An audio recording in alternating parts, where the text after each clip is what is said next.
Good afternoon, Cedarfield family. I hope all is going well with you today on this fine March 23rd at 3 o'clock. Those of you that are listening here at the community, thank you for taking time out of your busy schedule to take part of what will be no more than a 30-minute live chat because we have a very important video to show everybody at 3:30. So please schedule the rest of your hour here to listen to not only the live chat for the next 30 minutes, but then we have a 9-minute video to show all the residents starting at 3:30. More to come about that here in the next 30 minutes. Today's live chat format is quite simple. We have 5 different categories to talk about. One is our COVID-19 situation here at Cedarfield, a little vaccine distribution update, a little discussion about our evolving preparedness plan, which is good news, and then 2 other tidbits of great news to share with the residents. First, our dashboard around the community for residents and team members is green. So that's all good news. Thank you to not only the residents and the team members for vigilantly adhering to our public health preventative measures, but all the families that are listening to this video. We really thank you as well. The last 2 weeks of opening up visitation has been great, and many of the visitors, the family members, the friends that have come to Cedarfield really have complied with our Cedarfield shared values, which has given us reason to share some of this other news here in a couple of minutes. So thank you to all of our visitors and family members in independent living, and those of you that have complied with all of the rules and restrictions in the visitation vistas in healthcare, assisted living, and memory support. In terms of our vaccine distribution, hopefully at this point next week, I will be able to share some really great news with our COVID-19 vaccine distribution plan moving into the rest of the year in conjunction with our partners of Remedy Pharmacy. They are gearing up to be able to help Cedarfield in a differing way now that we're past the Walgreens clinics for independent living and assisted living. That contract is ending with the CDC and that pharmacy over the next several months. And so we needed to come up with another alternative plan to distribute the COVID-19 vaccine. So again, next week I'll be able to share some really great news in conjunction with our partner Remedy. In terms of our COVID-19 evolving preparedness plan, we have issued a new plan, a new Cedarfield Forward plan. Everyone should have this plan in their cubby box and in their mailbox. If not already, it'll be in there within the next hour or so. Additionally, this plan is being shared within the 5 neighborhoods. So the residents in the licensed area, Matt Dameron, our Associate Executive Director, is providing a plan pertinent to each specific neighborhood as well by the end of the day. If any family member is listening to this video tonight, please reach out to either Matt Dameron or the neighborhood leader, and they should have a copy of the plan specific for that neighborhood as well. Right now, I am going over some of the plan for independent living. We have some new guidance. We have been Connie McGowan, our infection control nurse, has been working really closely with the Virginia Department of Health, and over the last week or so, we've been really working closely with them about what our current plan is, what our metrics are, and more importantly, how we have been slowly layering in different items. And the epidemiologists at the Virginia Department of Health were happy to work with us on a couple of enhancements to our plan. And so I'm going to share a couple of those enhancements with you right now. You can see all of the main items that I'm about to talk about highlighted in yellow in this plan, whether you have the plan in front of you or you retrieve it tonight from your cubby box or your mailbox. The first item has to do with visitation. Over the last 3 weeks, we've had a Thursday, Friday, Saturday, Sunday visitation plan, and it's gone so well that we believe that we can open it up 7 days a week. And so here in Independent Living, we are going to open visitation up Monday through Sunday from the hours of 9 a.m. to 9 p.m. Residents that live in the main building here will be able to have 2 guests come at any one point in time, and those of you that live in the cottages, 4 guests that will come at any one point in time. We're not quite at the point yet where visitation is permitted, or visitors are permitted to gather in any of the common space areas, the Pub 2300, Cedar Grill, and or the Atrium Cafe. Or on the license side, if you're visiting on the license side, we're not at a point where we're visiting loved ones in rooms and the hallways. We're going to still maintain visitation in the visitation vistas, but we are opening it up that much more. So that's all great news, and the lion's share of this great news is really attributed to the people who have been coming to Cedarfield over the last 3 weeks and comporting with all of our COVID-19 visitation rules. So thank you, and we look forward to your continued support and cooperation. On page 2 at the top, for the longest time, we've had a plan in place in the event that a resident needed to be picked up and or there was a medical appointment that a resident needed to be escorted to. And so for the longest time, we had to call in and schedule the appointment with Renee for 10 months, and then over for the last 2 months, it's been Will Stern. So we are discontinuing that practice. So if a resident needs to be picked up and or a resident needs to attend a medical appointment, we are no longer requiring a resident to call in and get that appointment scheduled before you can actually leave the property. So that's great news. Those of you that volunteer in the library and or those of you that frequent the library here in the main building, we have been given the clearance to have newspapers back in the library and puzzles. So this is new news to the library committee, so they will gear up over here in the next week or two to get the subscriptions back in play so that residents can come into that space and enjoy the newspaper accordingly, and we can fold back in to the library space puzzles that we once had. So all that's great news. In the library itself, the epidemiologists are still suggesting that we limit the number of people who are in that space. So we've included that in the plan here. But hopefully the puzzles and the newspapers are refreshing news for people that enjoy that space.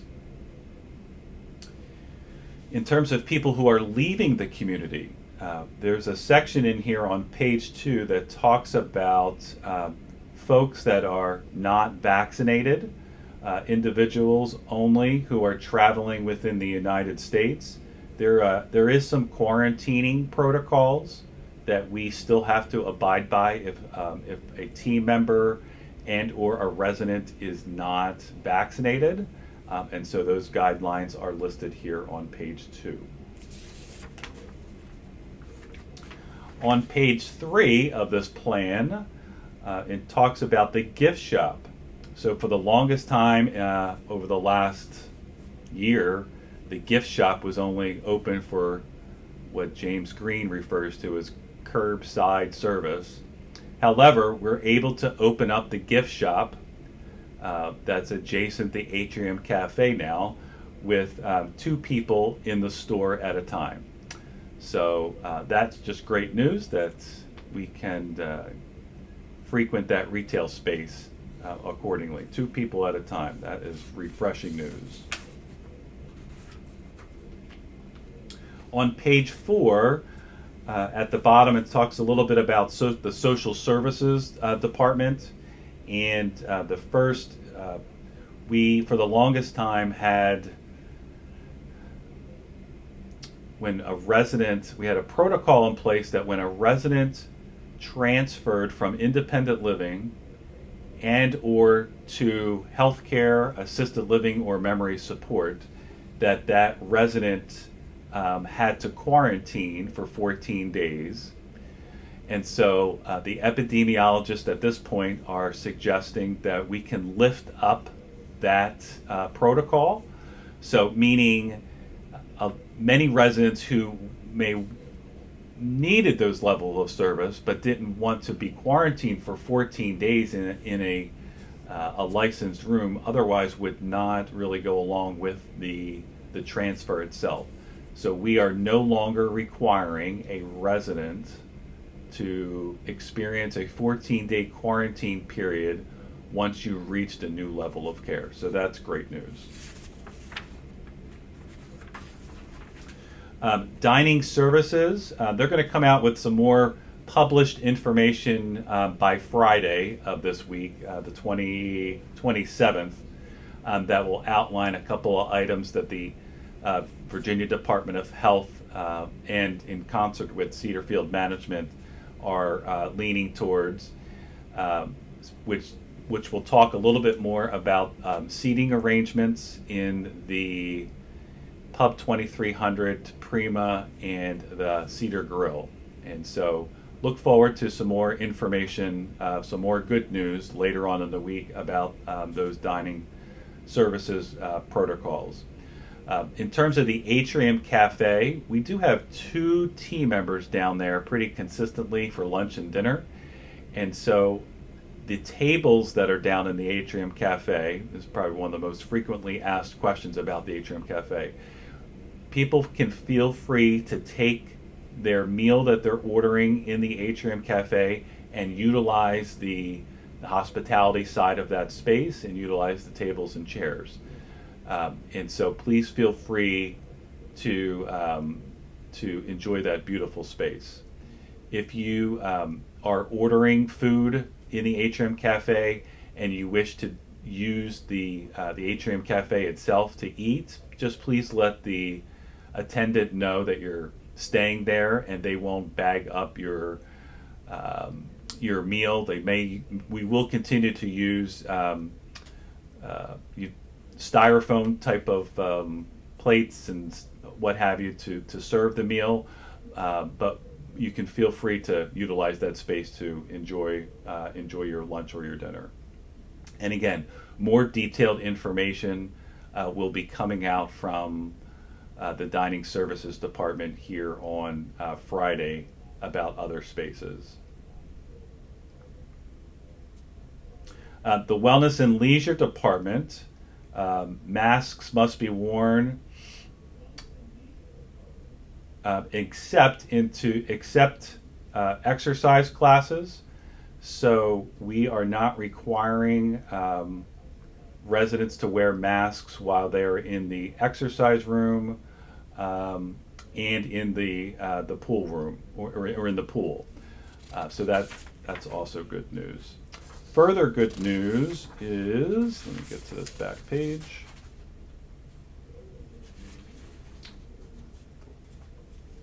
I've heard rumors that there is an underground card playing, bridge playing around Cedar Field for the last year, and so we can stop the underground bridge playing. The epidemiologists have suggested that we can open up our card rooms, and we can play cards with a max of 10 people.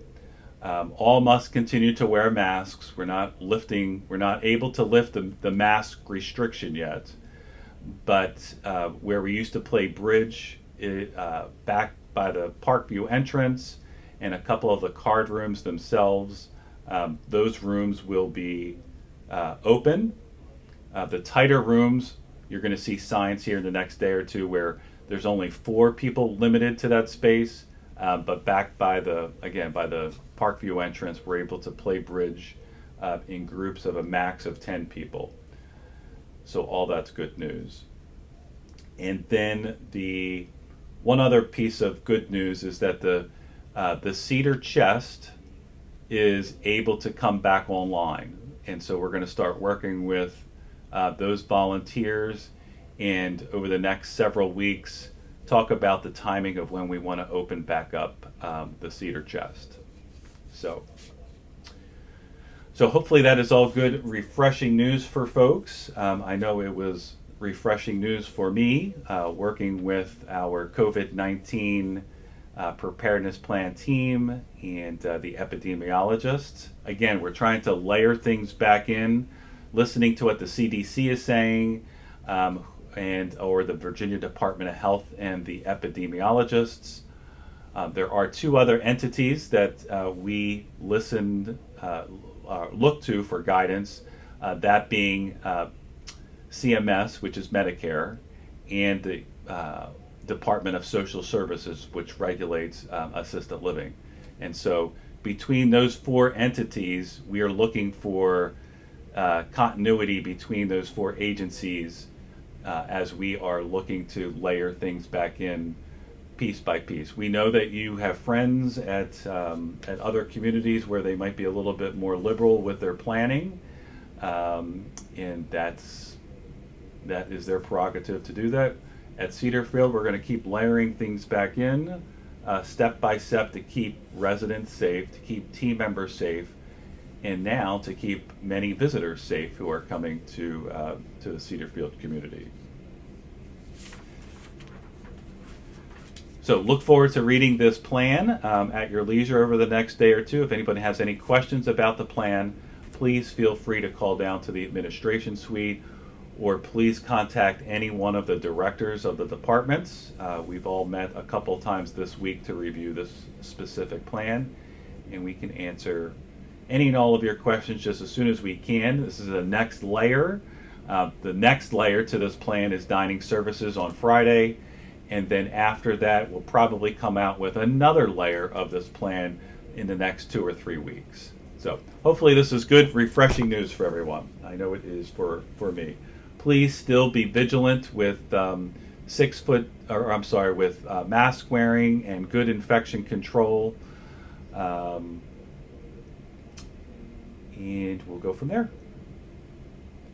A couple other pieces of, one piece of information before I get into some other 2 pieces of good news.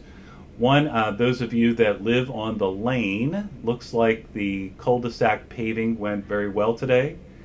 And so the next layer to the paving project on the lane is to repave, mill the lane itself. Looks like we're going to experience a lot of rain tomorrow.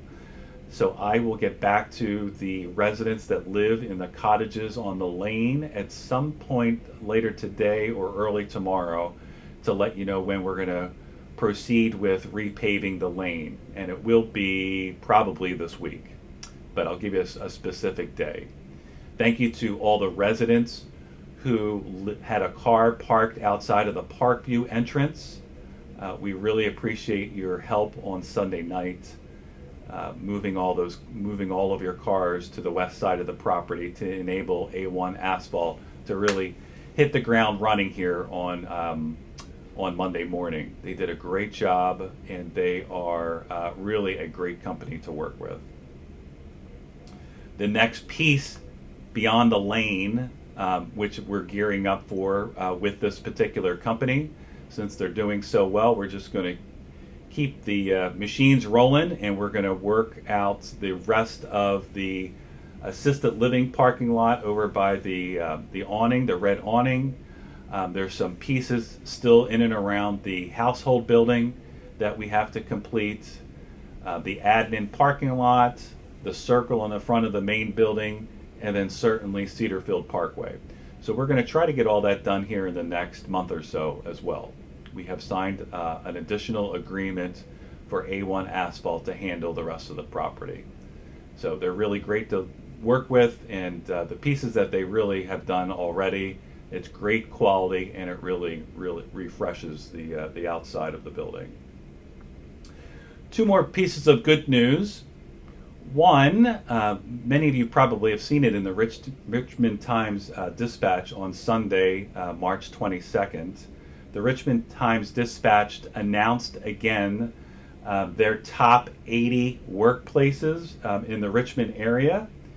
And if you haven't heard the news, I am just so incredibly pleased to tell you that the Pinnacle Living team, which consists of Cedarfield, the Pinnacle Living office, and the Hermitage of Richmond, have received a designation of a top workplaces for 2021, which is our 4th year in a row that we have received this designation. And I might add that this 4th year in a row was in the middle of a global pandemic. We're very proud of this designation, particularly because every team member at the Pinnacle Living office, Hermitage of Richmond, and or Cedarfield is given the chance on an individual confidential survey to experience with a company they use called Energage, who tabulates the results. It's an independent firm. It's a confidential survey, and so this designation is because really of all the team members of each of those 3 areas I just mentioned. So congratulations, if you haven't heard the news, to all the team members that work here. This is a ripple effect to really all the people who live here as well. We're very proud of this designation as a top workplaces. There's 4 categories: large, extra large company, large organizations, medium size, and small organizations. So those are the 4 categories. Pinnacle Living falls into the large corporation category. There's a virtual event that's happening at the end of May, which we will know whether we've reached 1st, 2nd, or 3rd place within that category. So, but for now, we're just going to celebrate the fact that we are 4 years in a row a top workplace designation through the Richmond Times Dispatch. Yay! And then lastly, my really good news has to do with the scholarship program. I am so proud to announce the great news about this scholarship program. For me, it's quite simple. There's a 2-part equation to giving a vibrancy to a community like Cedarfield. One has to do with team member learning and growing within their role, and the second has to do with resident engagement. And this Cedarfield Scholarship Program fits both of those parts of that equation. And so and in addition to the scholarship program, this program was really kicked off because of our 25th anniversary celebration. And we had big aspirations to launch something this year for the future. And so thank you to 11 very dedicated residents, Mr. Mountcastle, Ann Williams, Russ Warren, Dr. Seghetti, Barbara Rose, Marion Peavy, Jan Leeton, Sylvia Fine, Elsa Falls, Don Falls, and Nancy Bolio. These 11 residents have been working tirelessly with Allison Zach on creating programming within this action team. They've split off into two different action teams. One is a fundraising component, and the other has to do with communication and awarding recipients. And so thank you to those 11 residents. Thank you to Allison Zach, our Director of Philanthropy, who, again, during the middle of a global pandemic, has helped the community raise over $40,000 for this program, but more importantly, has engaged these 11 residents to build this program that will stand the test of time and that will be a part of the Cedar Field fabric and a part of our operations for decades to come. So thank you, Allison, for leading us down this effort, and thank you to the 11 residents who have been spearheading this scholarship program. So we awarded 5 team members their first scholarship. The scholarship committee has awarded 5 team members a scholarship in the latter part of last week. And so at 3:30, which is just 2 minutes away, on channel 970, we have a 9-minute, 23-second video for everyone to watch. So as you're cycling away from this live chat, please tune in to 970 at 3:30 to see this awesome video that Allison Zach helped lead us through that really captures the essence of this scholarship committee, but more importantly, announces the 5 team members who have been awarded our first scholarships. A couple of frequently asked questions for me. It looks like I have 2 minutes. Resident visitors still have to fill out the form and return. That is true. So any resident visitor that's coming to independent living will get a form from the gatehouse, and that resident will have to pass on that form to the concierge desk. The bridge area, tables of 4 with tables of 10 feet apart. That's how that area will be set up. There'll be 4 top tables, and those tables will be spaced 10 feet apart. Can we play Mexican Train on Saturday? The answer is yes, we can. We just have to have those tables 10 feet apart and no more than 10 people in that space at one point in time. And the dining rooms open on weekends and when? We'll have David and the team include the answer to this question on guidance that we will publish here on Friday. I don't see any other frequently asked questions. Thank you all for your attention today. We are obviously reporting from my office. We now have technology where we can do live chats and any programming around the 100 acres of Cedar Field. So that is also refreshing news as well. So again, please tune in at 970. Switch your channels to 970. You'll see a video pop up in a matter of seconds. Thank you. Have a great day.